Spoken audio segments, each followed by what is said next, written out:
Another, so this is the way social activists, people who are working in rural areas are being targeted, but another group of people who have been targeted are journalists and civil liberties and democratic members of civil liberties and democratic rights organizations.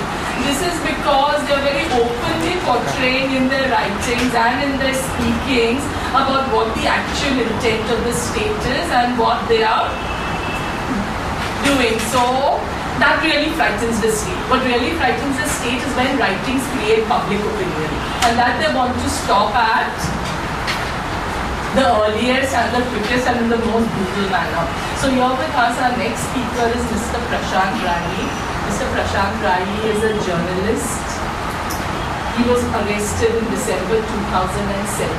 He was working with local people's struggle in Uttarakhand for people who were opposing the Tehri Dam, and he was arrested. He remained in for a very long time, and he's just come out in 2011 on bail. So, Mr.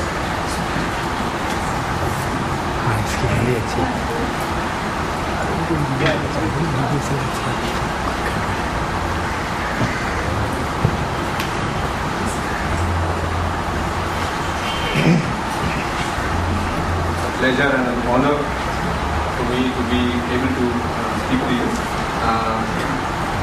At the outset, I'd just like to ask, is it necessary that I speak in English or No, can I use any language? तो मैं कोशिश करूँगा कि मैं हिंदी में बोलूँ. शायद Hindi. Do you have any problems with Hindi? No. Anybody? Okay. तो मुझे इस बात की खुशी है, खासतौर पर गर्व है कि प्रकाश जी भी हमारे बीच मौजूद हैं. शायद हम एक दूसरे को तब जानते नहीं थे, लेकिन हम एक समय में एक दूसरे के पड़ोसी भी रह चुके हैं. आप हिंदू कॉलोनी दादर में शायद रहते हैं और वहीं पर हम रेलवे कॉलोनी में रहा करते थे, लेकिन जानते नहीं थे. और आज हम एक साथ एक मोर्चे पे, एक मंच पे खड़े हैं. बड़ी खुशी हो रही है. और अरुण फरेरा के बारे में जानकर बड़ी खुशी हुई कि वो मेरे ही स्कूल के प्रोडक्ट हैं, जिस स्कूल में मैं पढ़ा हूँ, और हम भी एक मंच पे हैं. तो मेरे लिए बहुत ही ज़्यादा खुशी की बात है. तो मैं खासकर मुंबई का होते हुए भी अपना जो कार्य क्षेत्र मेरा मुंबई न के बराबर रहा है. बहुत पहले कभी जब सूती कपड़ा मिल मजदूरों की हड़ताल हुई थी, जो पूरी ऐतिहासिक हड़ताल थी, उस समय पे थोड़ा सा हम लोगों की शुरुआत हुई थी सामाजिक राजनीतिक गतिविधियों की. और लेकिन उसके बाद उत्तर प्रदेश और उत्तराखंड में ही मैं रहा. तो मारू जी ने मेरा परिचय एक जर्नलिस्ट के तौर पर किया, और ये जो मेरा परिचय है ये सही भी है और पूरी तरह से सही भी नहीं है. इसलिए मैं इस रिकॉर्ड को सही करना चाहूँगा कि मैं मूल रूप में इंजीनियर हूँ और BHU से मैंने इंजीनियरिंग की. उसके बाद एक्टिविज़म की तरफ मैं बढ़ा, और एक्टिविज़म के समय में ऐसा समय आया कि मुझे पत्रकारिता करनी पड़ी. आर्थिक आमदनी मेरे लिए यहीं से मिल सकती थी, इसलिए पत्रकार बन गया. और कुछ समय के लिए उत्तराखंड में मैं स्टेट्समैन पेपर का कॉरेस्पॉन्डेंट रहा, प्रतिनिधि रहा. और उसी दौरान पहले के जो हमारे आंदोलन थे, उसके साथ साथ उत्तराखंड का जो राज्य आंदोलन है, वो इत्तेफाक से जैसे ही मैं पत्रकार बना, वैसे ही उसी समय ये राज्य आंदोलन खड़ा हुआ. तो मैं उसके साथ पूरी तरह से शरीक था. पत्रकार की हैसियत से नहीं, कार्यकर्ता की हैसियत से, सामाजिक कार्यकर्ता की हैसियत से उसमें शरीक रहा. और जैसे ही उत्तराखंड बना, मुझे लगा कि अब मेरा काम पत्रकार की हैसियत से जो होना था पूरा हो गया, इसलिए मैंने स्टेट्समैन से इस्तीफा दे दिया. और तब मैं टिहरी आंदोलन में, जो आंदोलन उस समय सुंदरलाल बहुगुणा ने एक तरह से छोड़ दिया था, अपने घर वापस चले गए थे, उस दौरान हम लोग वहाँ गए. हम तब तक हमारे पास एक अच्छी खासी युवाओं की टीम थी. तो उस आंदोलन को दोबारा, मतलब अंतिम समय में जो अंतिम रेजिस्टेंस था, वो हम लोग उस समय तक लड़ रहे थे. तो ये मेरा थोड़ा सा परिचय हुआ. अभी जो विषय है, जिस विषय पर हम लोग यहाँ एकत्रित हुए हैं, सेडिशन का, इसको आपको मालूम होगा कि PUCL संगठन ने सेडिशन लॉ के खिलाफ, 124A IPC के खिलाफ देश भर में एक कैंपेन, हस्ताक्षर अभियान, सिग्नेचर कैंपेन चला रखा था. और उसी क्रम में बहुत सारे और मानवाधिकार संगठन, सिविल लिबर्टीज और डेमोक्रेटिक राइट्स संगठन उसके साथ जुड़ते गए. और मेरा पहला सामाजिक सार्वजनिक जो कार्यक्रम भी PUCL के साथियों की ओर से इसी सेडिशन 124A के IPC के खिलाफ लखनऊ में आयोजित हुआ था, और मैं इस बात का गवाह हूँ कि कैसे कैसे और संगठन भी जुड़ते गए। और दिल्ली में जो अखिल भारतीय कन्वेंशन हुआ था तमाम मानवाधिकार संगठनों की ओर से, उसमें बहुत स्पष्ट रूप से ये 31 जनवरी को शायद हुआ था, उस कन्वेंशन में भी मैं उपस्थित रहा, भागीदार रहा। और उस दौरान ये बाकायदा फैसला हुआ कि केवल 124A IPC को ही हम अपने अभियान में उसकी मुखालफत नहीं करेंगे, बल्कि और जो दमनकारी कानून हैं और बहुत सारे कानून इस बीच बनते गए हैं जिसकी चर्चा हम लोग सुनते रहे हैं।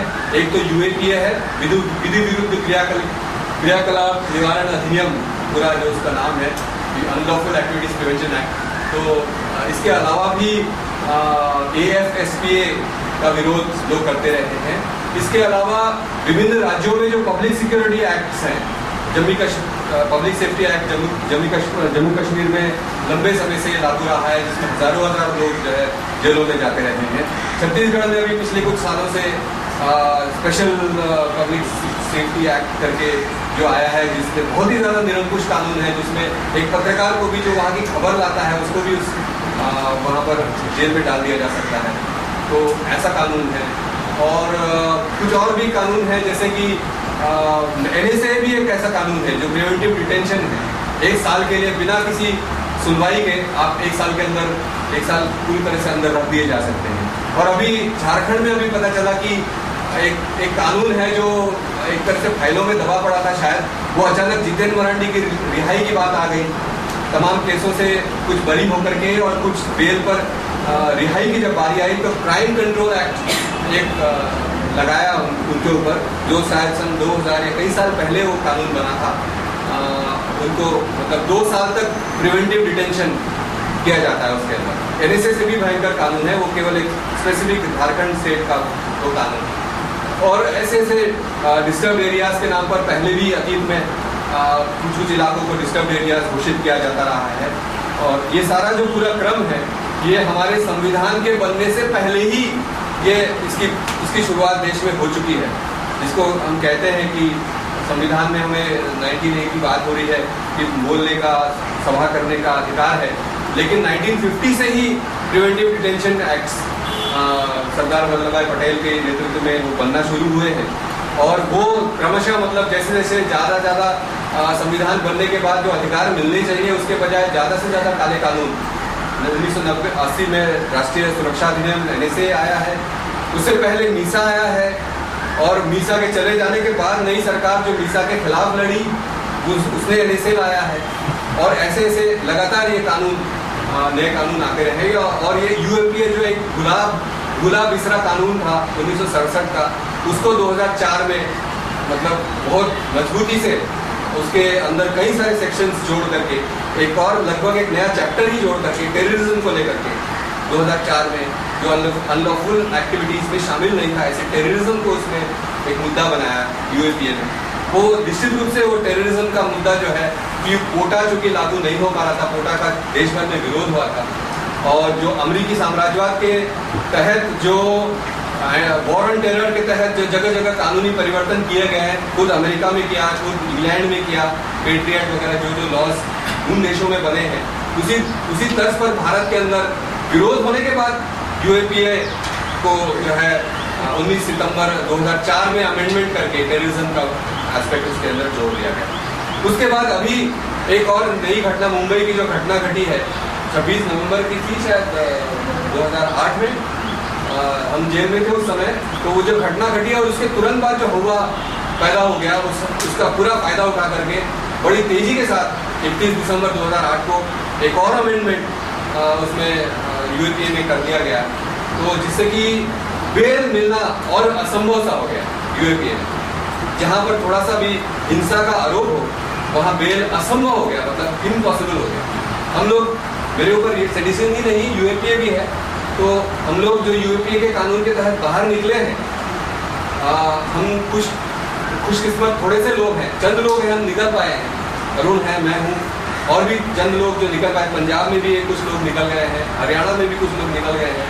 तो थोड़े से लोग निकल पाए हैं, लेकिन अभी हजारों हजार लोग। अभी मैंने एक लेख लिखने के सिलसिले में कुछ देश भर से आंकड़े जुटाने की कोशिश की, तो सही से आंकड़े तो नहीं मिलते हैं। अमानु जी ने बताया भी कि कैसे क्राइम रिकॉर्ड्स में भी नहीं मिल पाते। तो RTI करो, हर एक राज्य से पता करो, ये बहुत लंबी प्रक्रिया है, करनी पड़ेगी। अगर हम एक अभियान चला रहे हैं देश भर में, CDRO जैसे एक मजबूत मंच की ओर से, ये एक व्यापक मंच की ओर से ये अभियान चलाया जा रहा है, तो हमें हर स्टेट में मेरे समझ से ये कार्य हमारे सामने होगा कि हर स्टेट के सारे आंकड़े हम व्यवस्थित कर लें, कम से कम इस साल के अंत तक हम इसको व्यवस्थित कर लें। एक आध हफ्ते में ये काम नहीं होगा, लेकिन जो मोटे तौर पर हमने अनुमान लिए, जो तमाम कार्यकर्ताओं से, जो कोई CRPP नाम का एक संगठन है, राजनीतिक बंदी रिहाई कमेटी, कुछ PUCL के लोग हैं, ऐसे विभिन्न लोगों से जो मैंने आंकड़े जुटाए, उसमें जो माओवादी के दायरे के जो हैं, जिसमें वो भले ही पार्टी के लोग हो या ना हो, माओवादी पार्टी के हो या ना हो, उस क्षेत्र के जो माओवादी संघर्षों का जो क्षेत्र है, उसी का जो सबसे बड़ा हिस्सा जो है इसी दायरे का है। 10,000 से कम नहीं है, 10,000 से ज्यादा ही अनुमान। झारखंड और छत्तीसगढ़ मिला के हम देखेंगे, ये दो जो राज्य है, तो दोनों मिलाकर 7-8 हजार से कम नहीं। वहाँ कुछ लोग लगे हुए हैं और बड़ी बड़ी मेहनत से लगे हुए हैं। बहुत कम हो जा रहे हैं वो लोग जो वकालत कर रहे हैं। ढेर सारे जेलों में लोग भरे पड़े हैं। आदिवासियों की ऐसी अनगिनत तादाद है, लोगों को पता नहीं कि किस लिए अंदर आए हैं और कोई बताने वाला नहीं है। ऐसे छत्तीसगढ़ की जेलों की यह हालत है, हजारों हजार लोग जेलों में पड़े हैं। और नेतृत्वकारी लोग भी, जो किसी पार्टी के, माओवादी पार्टी के नेतृत्वकारी लोग भी रहे हैं, उनको भी कभी इस जेल में, कभी उस जेल में, कोई मिलने के लिए मौका नहीं मिलता है, कोई जाकर के मिल नहीं सकता। अगर आप PUCL के हैं, अगर आप कोई डेमोक्रेटिक राइट्स ऑर्गेनाइजेशन के हैं, तो भी आप नहीं जा सकते हैं मिलने के लिए। इस तरह के जो कानून खासकर झारखंड और छत्तीसगढ़ की जेलों में बने हुए हैं, जिससे कि अंदर बुजुर्ग लोगों की हालत बहुत ही बेकार है। विनायक सेन के साथ क्या हुआ, नारायण सन्याल की देखरेख करने में आपके सामने है, और शायद वो विनायक सेन का मसला ही है। विनायक सेन अगर गिरफ्तार नहीं होते तो शायद सेडिशन का मुद्दा PUCL ने नहीं बनाया होता, और तब मतलब एक तरह से जैसे जैसे कानून बनते गए, वैसे वैसे लोग जो शिकार होते जाते हैं, वैसे वैसे इन कानूनों का प्रतिकार करने की एक भूमिका भी लगातार तैयार होती जा रही है। तो मैं आपके सामने मोटे तौर पर बिना किसी खास तैयारी के जो मैं महसूस करता हूँ, कुछ ठोस बातें रखना चाहता हूँ, ऐसे मुद्दे रखना चाहता हूँ जिसमें हम सबको काम करने की जरूरत है। सबसे पहले पता करने की जरूरत है कि इन जेलों में कितने लोग UAPA में बंद है, कितने लोग 124A, 121, 121A में बंद है। एंटी स्टेट जो चैप्टर है, स्टेट क्राइम का जो चैप्टर है, उसमें युद्ध, waging war against the state भी एक ऐसा गंभीर अपराध है जिसमें अगर 120B जोड़ दो, प्लानिंग किया war, planning to wage war, तो उसमें कुछ भी नहीं करने की जरूरत नहीं। अगर आपके पास आइडिया है, जैसे मेरे ऊपर लगा जेल ब्रेक का आरोप, जेल ब्रेक की प्लानिंग का आरोप, जेल ब्रेक का नहीं, जेल ब्रेक की प्लानिंग का आरोप। उसके लिए क्या दिया उन्होंने, एक CD बनाई जिसमें एक जेल का दृश्य, हरिद्वार डिस्ट्रिक्ट जेल है, जिसमें 2 या 3 सो कॉल्ड एलियस माओइस्ट पहले से बंद थे। तो मेरे ऊपर आरोप लगा कि इनको छुड़ाने के लिए मैं जेल ब्रेक की योजना बना रहा था। इसके लिए प्रमाण क्या दिया, तो उसका बाहर से एक शॉट है, एक वीडियो शॉट लिया है, और एक साइड की दीवार का, ऐसा लगता है कि दीवार का भी शॉट लिया है। तो वो दोनों जो शॉट्स जो है CD पर कॉपी करके वो मेरे पास बरामद दिखाया। हाँ, और बरामद कैसे दिखाया वो एक अलग कहानी है, उसको छोड़ दीजिए। लेकिन और वो जब हमने कोर्ट में प्ले किया वो शॉट, तो उसमें बिल्कुल स्पष्ट होता है कि जेल के ठीक पहले पुलिस लाइन, रिजर्व पुलिस जो होती है, जो पुलिस का जो एरिया होता है हर डिस्ट्रिक्ट में, उस पुलिस लाइन से वो शूटिंग लिया है। केवल जेल की दीवार का तो है ही, जो एकदम पुलिस लाइन के बगल वाली दीवार है, और वो बाकायदा दिखता है कि सफेद मारुति से वो शॉट लिया जा रहा है। जो सफेद मारुति आमतौर पर पुलिस की होती है। एक ट्रैक सूट में पहना हुआ एक आदमी जो पुलिस का जवान जैसा होता है, उसको भी हम देखते हैं सामने से गुजरते हुए। तो बस एक वर्दी नहीं दिख रही है, वर्दी दिख जाती तो बात ही खत्म हो जाती। तो वो शॉट लिया है, और फिर सामने से भी शॉट लिया है एंगल्स। तो एक जगह से पुलिस ने वो शॉट लेकर के दिखाया। तो इतना दिखाना काफी है जेल ब्रेक के लिए। तो युद्ध छेड़ने के लिए जो जिसमें मौत तक की सजा हो सकती है, आजीवन कारावास तो मिनिमम है, लाइफ इम्प्रिजनमेंट मिनिमम है। हाँ, तो सेडिशन से भी ज्यादा गंभीर कानून है।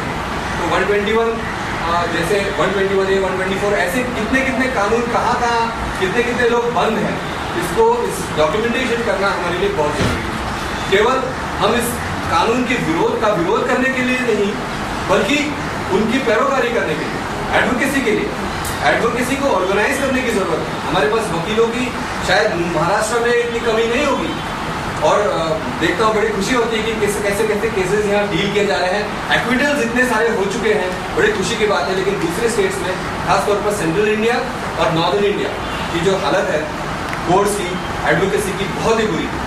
तो कभी कभी ऐसा होता है कि जिसके पास थोड़े साधन है, उस साधन को हम उधार ले सकते हैं क्या?